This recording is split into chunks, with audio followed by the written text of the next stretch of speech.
शहराचा पालकमंत्री म्हणून आपल्या सगळ्या जणांना मनपूर्वक शुभेच्छा देतो. आज आपण काही वेळा अगोदर कणकवलीमध्ये मराठा समाजाच्या मराठा सांस्कृतिक व कला दालनाच्या भूमिपूजन काही वेळा अगोदर झालं आणि मग त्यानंतर हा कार्यक्रम इथे आयोजित केलेला. माझ्या अगोदर असंख्य लोकांचे मार्गदर्शन म्हणजे सत्कार झाला, मार्गदर्शनही केलं. आमच्या कणकवलीचे काही ज्येष्ठ मराठा समाजाचे जे प्रमुख मान्यवर आहेत त्यांचाही सत्कार इथे झाला. आणि हा जो भूमिपूजन सोहळा आपण आयोजित केलाय आणि त्याचबरोबर आज आपल्या महाराजांची जयंती पण आहे. हा अतिशय महत्वाचा आणि ऐतिहासिक दिवस आज आपण सगळेजण त्याचा अनुभव घेतोय. आमच्या राहुलजींनी इथे भाषण करत असताना मी पालकमंत्री झाल्यानंतर या सांस्कृतिक भवनाच्या साठी काम सुरुवात केल्यासाठी उल्लेख केला. पण मी आवर्जून इथे उल्लेख करेन की बीड जिल्ह्याचा पालकमंत्री झाल्यानंतर सर्वात पहिलं जे काम मी जे केलं ते म्हणजे हा जो पुतळा तुम्हाला त्या भागात दिसतोय तो जो रस्त्याच्या मध्ये होता ते मी रात्री उभं राहून त्याला पहिलं बाजूला होते. कारण का आमच्या छत्रपती शिवाजी महाराजांचा मान सन्मान वाढवणं, त्यांनी घडवलेल्या स्वराज्याचं संरक्षण करणं, त्यांनी जे राज्याचं राज्य म्हणून स्वराज्याची निर्मिती केली त्यानुसार प्रशासन पुढे घेऊन जाणं हे माझ्यासारखा त्यांच्या मावळ्याचं काम आहे. मला आठवतं जेव्हा कणकवलीची नगरपालिकेची निवडणूक होत होती तेव्हा प्रचाराच्या निमित्ताने आमच्या मराठा समाजाचे असंख्य मान्यवर आम्ही आमच्या घरी भेटतो आणि तेव्हा आम्ही ठरवलं की बाबा या निवडणुकीची चर्चा झाली पण आम्ही 19 फेब्रुवारीला त्यांच्या आमच्या सगळ्यांच्या इच्छेनुसार किंवा जी काही जुनी मागणी होती त्यानुसार ह्या वर्षीच्या 19 फेब्रुवारीला मी त्याला सांगितलं की मराठा समाजासाठी हक्काचं सांस्कृतिक कला दालन आपण उभं करू असा मी शब्द तेव्हा त्यांना दिला.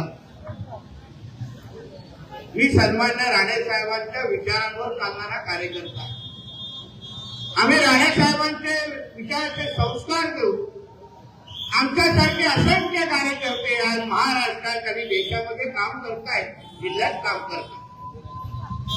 आज उभ्या महाराष्ट्राला सन्मान्य राणे साहेबांची जी ओळख आहे की राणे साहेबांनी एकदा शब्द दिला तर तो शब्द बंदुकीचा गोळीसारखा असतो.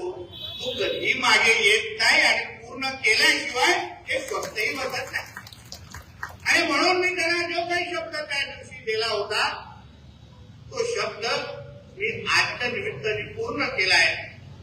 आणि आज मी तुम्हाला 19 फेब्रुवारी 2026 ला एक मी शब्द देणार आहे की 19 फेब्रुवारी 2027 ला आपण सन्मान्य राणे साहेबांच्या हस्ते, सन्मान्य मुख्यमंत्री देवेंद्र फडणवीस साहेबांच्या हस्ते या वास्तूचं उद्घाटन आपण पुढच्या वर्षी 19 फेब्रुवारीला करायचं हे मी याद करून काय. आता आमच्या सर्व कोणीने सांगून टाकलंय की आम्ही डोक्याला घेत नाही, मग असं काम करायलाच पाहिजे. कारण का शेवटी आम्ही प्रशासन म्हणून, राज्यकर्ते म्हणून जनतेची इच्छा पूर्ण करणं हे आमच्या सगळ्यांचं प्रमुख कर्तव्य. आज आपण सगळ्या जणांनी इच्छा व्यक्त केली, फक्त मराठा समाजाबरोबर प्रत्येक कणकवलीकरांची इच्छा होती की आपण आपल्या कणकवलीमध्ये नाटक होतात, सांस्कृतिक कार्यक्रम होतात, ती नेमकी करायची कुठे हा फार मोठा प्रश्न आपला सुरू आहे. काही चांगले हॉल इकडे इथं बांधले आहेत पण जो दर्जा आपल्या कणकवली शहराचा आहे, जे कलाकार आपल्या कणकवली शहरामध्ये आहेत त्यानुसार आमच्या इकडे वाचत नव्हतं. मला आठवतं एकदा काही वर्ष अगोदर प्रशांत दामले जे मराठी कलाकार आहेत ते आपल्याकडे असलेलं ते जुनं मराठा मंडळाचा जो हॉल आहे तिथे नाटक करण्यासाठी त्यांचा एक प्रयोग होता. त्यांनी त्या प्रयोगाच्या नंतर मला माझा नंबर शोधला आणि फोन केला आणि त्यांनी नाराजगी व्यक्त केली. तेव्हा काय विषयी अशा पद्धतीचं नाट्य शक्य आहे काहीतरी केलं पाहिजे. मी तेव्हाच ठरवलेलं की ह्याच्यावर मार्ग आपल्याला काढायला पाहिजे. पण जसा उल्लेख केला की तेव्हा विरोधी पक्षामध्ये होतो. निवेदन देण्यापलीकडे काहीच करू शकतो नाही म्हणून पाठपुरावाही केला. त्या वेळी त्या मंत्री महोदयांनी सहकार्य करण्याचं आश्वासन पण केलं. पण जेव्हा पालकमंत्री म्हणून हातात सगळे अधिकार आले तेव्हा ठरवलं की दिलेला जे शब्द होता आणि वर्षानुवर्ष जे माझ्या कटकोलीची जी मागणी होती ती आपण आपल्या ताकदीवर पूर्ण करायची आणि त्यानुसार ही प्रक्रिया मी सुरू केलेली आहे. आता पहिला प्राथमिक खर्च आपला 8 कोटीचा, पण ही काय वास्तू 8 कोटीमध्ये होणार नाही असा मानणाऱ्यापैकी मी. आणि म्हणून सुरुवात 8 कोटीची असली तरी या वास्तूला दर्जेदार करण्यासाठी जी काही निधी पाहिजे ती सगळी निधी उपलब्ध करण्यात येईल हाही विश्वास आणि शब्द करायचं असेल तर राणेंच्या कणकुलीसारखं करावं असं मानतात. आमच्या राणेसाहेबांचे कार्यक्रम कसे भव्य दिव्य असतात, छोटे मोठे कार्यक्रम साहेब घेत असतात. आणि कणकोलीकरांचं आणि आमचं नातं, सिंधुदुर्ग आणि आमच्या राणे कुटुंबाचं नातं हे कित्येक जणांना इथे सांगते राजकारणाच्या पलीकडचं आहे. कदाचित राणे कुटुंबाला आजपर्यंत 100% आमच्या जिल्ह्याने ओळखलं नाही असं मानण्याला भेटू नये. त्यांना वाटतं अन्य लोक तसं मत मागायला येतात तेवढंच आमचं तुमच्यावर होणार नाही असं नाही. मला आठवतं 2014ला सन्मान्य राणेसाहेब कुडाळ मालवण पराभूत झाले आणि 2014 ते 19 मध्ये आपल्याला आठवत असेल त्याच 5 वर्षामध्ये जेव्हा ते आमदारही नव्हते त्यांना जनतेने पराभूत केलं होतं कुडाळ मालवणच्या. त्याच 5 वर्षामध्ये त्यांनी सिंधुदुर्ग जिल्ह्यामध्ये स्वतःच्या हिमतीवर 750 बेडचं हॉस्पिटल आणि 150 विद्यार्थी मेडिकल कॉलेज त्याच 5 वर्षामध्ये उभं. त्याच 5 वर्षामध्ये उभं.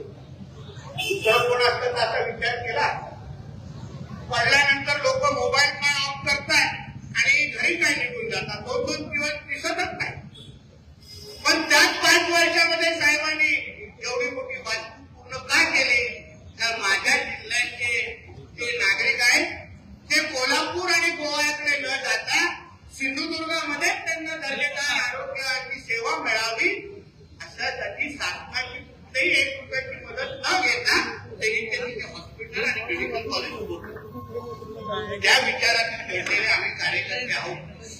म्हणून राजकारण निवडणुका या सगळ्या गोष्टी होत राहतील त्याच्यामध्ये काय नाही. शेवटी त्या प्रक्रियेचा भाग आहे लोकशाही. डॉक्टर बाबासाहेब आंबेडकर साहेबांनी जो संविधान आम्हाला दिला त्याप्रमाणे ह्या निवडणुका आणि आपल्याला मतदार म्हणून आपण अधिकार बजावतो. पण आमचं आणि तुमचं नातं हे त्या निवडणुका आणि राजकारणाच्या पण पलीकडचं आहे. आणि म्हणून मी जो काही शब्द तिथे दिला तो शब्द आपण आमच्या जिल्ह्यातल्या नागरिकांना आणि माझ्या कणकोलीकरांना दिलाय आणि म्हणून मी तो शब्द पूर्ण करणारच हे समजून मी आज हे भूमिपूजनची प्रक्रिया सुरू केलेली आहे. आणि तुम्ही सर्व बोर्डजी आणि यांना विचारा त्याचा काय सत्कार करायला लावला. कारण काही दिवसा अगोदर आमच्या सगळ्या कणकोली समाजाच्या सगळ्या सदस्यांबरोबर बैठक झाली. सगळ्यांना एकत्र लोक सगळे आला. आमच्या 2-3 दिवसा अगोदरपासून ठरलेलं की बाबा चला 19 फेब्रुवारी लवकर येते. आपल्यामध्ये जसं राणेसाहेबांचे सगळे गुण आम्ही आत्मसात करायला प्रयत्न करतो तसं मी अधिकाऱ्यांना मी तारीखच दिली की मला 19 फेब्रुवारीच्या अगोदर सगळ्या परवानग्या पाहिजे. मला कुठलेही कारण नको आणि मी कारण ऐकून घेणार. मला प्रत्येक परवानगी की तुम्ही प्रवाहापासून जी काय परवानगी तुम्ही आणून द्या. आणि त्याप्रमाणे आमच्या जिल्हा प्रशासनाच्या आमच्या कलेक्टर मॅडम असतील, पीडब्ल्यूडीचे अधिकारी असतील, पाठपुरावा करणारे आमचे सर्वोपरी असतील यांचं मनापासून मी अभिनंदन करतो किंवा आभार मानतो की त्यांनी मी दिलेला जो शब्द होता ते मला पूर्ण करण्यासाठी त्यांनी खऱ्या अर्थाने मला सहकार्य केलं आणि मला ती प्रमाण काढून आता आपलं सगळं मार्ग ते पूर्ण मोकळं केलेलं आहे.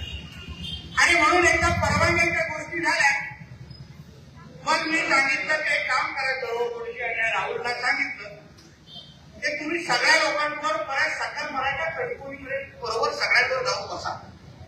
कारण ही नितेश राणेची वास्तू नाही, एका कोणाची वास्तू नाही, ही माझ्या कणकोलीकरांचा आणि माझ्या सकल मराठा समाज कणकोलीची वास्तू आहे. ती एका कोणाची वास्तू नाही.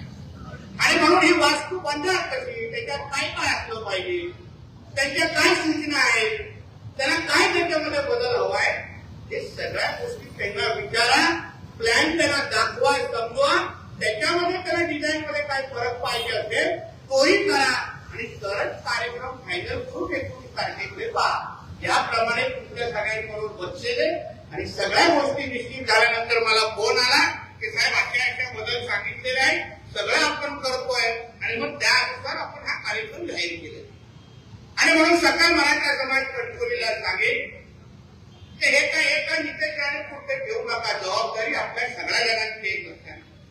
आपण सगळेजण एकत्र मिळून कणकोली नागरिक म्हणून, कणकोली सकल मराठा समाज म्हणून आपण सगळ्या जणांनी ही वास्तू सांभाळायची आहे आणि या वास्तूला स्वच्छ पासून सगळ्या गोष्टी मेंटेनन्स करण्याची जबाबदारी ही आमच्या बरोबर तुमची आहे. एवढा आवर्जून ह्या कार्यक्रमाच्या निमित्ताने सांग. नाहीतर काय होईल, काही कुठलं तर लागला मला फोन, पाणी आला नाही लागला मला फोन, स्टाईल तोडली लागला मला, असं नाही. सगळ्यांची सामूहिक जबाबदारी आहे. मला विश्वास आहे मराठ्यांनी हातात घेतलेलं कुठलंही काम ते नक्की यशस्वी होतं. माझं शेवटी ज्या विचारावर आपण सगळेजण चालतोय ते छत्रपती शिवाजी महाराज आज जसं आमच्या उमेश सावंतजींनी अतिशय चांगल्या पद्धतीने त्यांना अचानक दिल्याचा फायदा बघा ते किती चांगलं बोलतात. पण आज सकाळी त्यांनी अतिशय एक चांगलं वाक्य मला माझ्या व्हॉट्सअपवर पाठवलं की छत्रपती शिवाजी महाराजांची जयंती साजरा करत असताना छत्रपती शिवाजी महाराजांना आपण का ओळखतो, का मानतो, की त्यांनी समाज म्हणून, हिंदवी समाज म्हणून, हिंदू समाज म्हणून आपल्याला दडपशाही आणि अन्याय विरुद्ध लढायला शिकवलं आणि म्हणून आपण छत्रपती शिवाजी महाराजांना मानतो. ही भावना आपल्या सगळ्यांमध्ये कशी असली पाहिजे. अन्याय विरुद्ध लढणं आणि अन्याय सहन न करणं ही खऱ्या अर्थाने आपल्या सगळ्यांमध्ये हिंदू समाज म्हणून आपल्या सगळ्यांची भावना असलीच पाहिजे असं मानणारं किती आहे. शेवटी आज आपण एकत्र येऊन हा कार्यक्रम करू शकलो म्हणूनच आपली प्रत्येकाच्या डोक्यावर भगवा आहे, गळ्यात भगवा आहे, कोण काही वेगळं नाही. सगळे छत्रपती शिवाजी महाराजांचेच मावळे म्हणून आज आपण इथे बसतोय आणि ही भावना असणं अत्यंत गरजेचं आहे. महाराजांनी स्वराज्य का स्थापन केलं? कारण का त्याच्या अगोदर जे काही इस्लामिक आक्रमण होत होतं, आपले मंदिरं तोडली जायची, हिंदू धर्म नष्ट करण्यासाठी जे विविध जे काही मुघल आपल्या तिकडे आक्रमण करत होते त्या विरुद्ध आमच्या छत्रपती शिवाजी महाराजांनी जो काय लढा दिला, जो काय स्वराज्य स्थापन केला, त्या स्वराज्याला सांभाळणं, त्याला संरक्षण करणं आणि पिढ्यानपिढ्या त्या स्वराज्याची आठवण करून देणं हे आपल्या सगळ्या जणांचं काम. आता काही तलवारी काढण्याची गरज नाही. पण आज आपण मावळे म्हणून महाराजांच्या विचारांवर चालणारे कार्यकर्ते म्हणून जिथे जिथे हिंदू समाजाच्या विरोधात किंवा हिंदू धर्माच्या विरोधात कुठल्याही पद्धतीचं आक्रमण होत असेल तर तलवारीच्या पलीकडे जाऊन आपण मावळे म्हणून अगर तिथे उभे राहिलो तर मी तुम्हाला विश्वास देतो कोणीही आपल्या हिंदू धर्माकडे वाकडं बघणे बघू शकत नाही. जेवढी ताकद आपल्या सगळ्यांमध्ये, जेवढी ताकद आपल्या सगळ्यांमध्ये तेवढी आपण बघतो हिंदू स्वराज्याची संस्था. माझ्याकडे असंख्य लोक येतात. काही लोकांना असं वाटतं इतिहास त्यांनीच वाचले, आम्ही वाचलाच नाही आणि त्यांनी बोललेला इतिहास हाच करा, आम्ही पुस्तकच उघडलं नाही अशी काही लोकांची भावना. मी वारंवार बोलतो छत्रपती शिवाजी महाराज, छत्रपती संभाजी महाराज यांची जी काही लढाई होती स्वराज्याची ती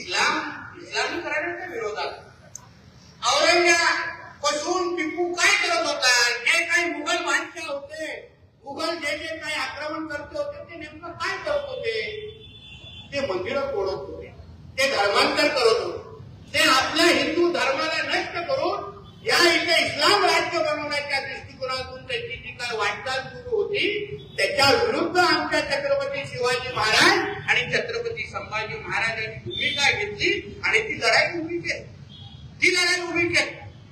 म्हणून आता हल्ली जे काही तुलना आपल्या इकडचे काही कपाळकरांचे आहेत हिंदू म्हणून पण आपण त्यांच्याकडे बघून आपल्याला लाज वाटतं की हा बघा कसा हिंदू आहे. छत्रपती शिवाजी महाराजांची तुलना त्या टिपू बरोबर करतात. आता टिपूचा इतिहास कोणी वाचला असेल कोणाला माहिती असेल तर मुद्दामून वाचा त्यांना कळेल. नाही तर उगाच आमच्यावर आरोप करतात ते हिंदू मुसलमान करतो. नाही बाबा, आमच्या छत्रपती शिवाजी महाराजांची तुलना तुम्ही नेमकं कोणाबरोबर करता या गोष्टीवर आमची भूमिका. मी मला एक वाक्यात विचारलं तर छत्रपती शिवाजी महाराजांची तुलना कोणाबरोबर होऊ शकत नाही ही भावना आमच्या सगळ्यांची. पण ज्या टिपू बरोबर हे त्यांचा तुलना करताय त्यांनी 8,000 पेक्षा जास्त हिंदूंना मारलं. धर्मांतर प्रत्येक हिंदूला धर्मांतर केल्याशिवाय किंवा तो हिंदू दिसला तर त्याला अट ठेवायचा तू धर्मांतर हो याचं धर्मांतर होऊन इस्लाम स्वीकार नाहीतर तुला मी मारून टाकतो असा बोलणारा टिपू हा कधीही छत्रपती शिवाजी महाराजांच्या पायापर्यंत येऊ शकतो का हे विचार आपण सगळ्या जणांनी करायला. त्या टिपूच्या स्वतःच्या तलवारीवर हे आपला ओवैसी सारखा जो वेळा आहे हैदराबाद वरून बसून भोगतो पण त्याला कधीतरी सांगतो तुम्ही आला माझ्या बायकोवर त्याला एकच ऐकवणार. संत मोठा टिपूने हातामध्ये रामाच्या नावाची अंगठी केली. हा त्याचा बोट कापा झाला सकाळी चहा घ्यायला जायचा.